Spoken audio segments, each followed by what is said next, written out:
जळगाव जिल्ह्यातील पावसाच्या संदर्भातली बातमी। जिल्ह्यात पाऊस लवकर पडल्याने शेतकरी राजा सुखावलाय। गेल्या 8 वर्षापेक्षा यावर्षी पेरणीला लवकरात लवकर सुरुवात झाली आहे।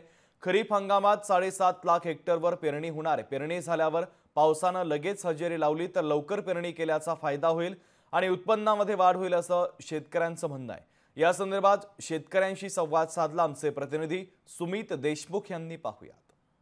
जळगाव जिल्ह्यात गेल्या 8 वर्षाचा अंदाज घेतला तर पेरणीला उशीर होत असताना आपल्याला चित्र पाहायला मिळालेलं आहे। मात्र या वर्षी कुठेतरी पाऊस चांगला पडल्याने आणि लवकर पडल्याने शेतकरी या ठिकाणी सुखावलेले आहेत आणि पेरणीला देखील सुरुवात केलेली आहे। आपण आहोत अंमळनेर तालुक्यातील एका शेतीमध्ये। या शेतीमध्ये जर बघितलं तर महिला आणि संपूर्ण शेतकरी परिवार या ठिकाणी मक्याचं पीक असेल, कापसाचं पीक असेल, हे पेरणी करताना आपल्याला या ठिकाणी दिसत आहे।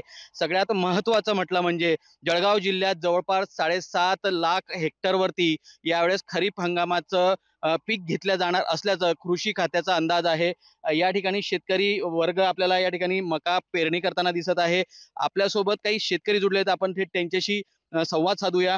दादा, यावर्षी तुम्ही शेतीला पेरणी करायला लवकर सुरुवात केली आहे, काय सांगणार? 10-12 जून पासून सुरुवात झाली आहे। मागच्या वर्षी 27-28 ला झाली होती। गेल्या वर्षीपेक्षा यावर्षी तुम्ही लवकर 10-12 दिवस लवकर आहे पेरणी। आणि पाऊस बऱ्यापैकी झालाय का, काय वाटतं? थोडा बऱ्यापैकी झालेला आहे, पण पावसाची वाट बघतोय आता।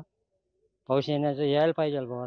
पावसाने जरी हजेरी लवकर लावली असेल, पेरणी लवकर सुरू झाली असेल, मात्र कुठंतरी आता पाऊस थांबलेला चित्र आपल्याला या ठिकाणी पाहायला मिळत आहे। सुमित देशमुख, लोकशाही मराठी, जळगाव।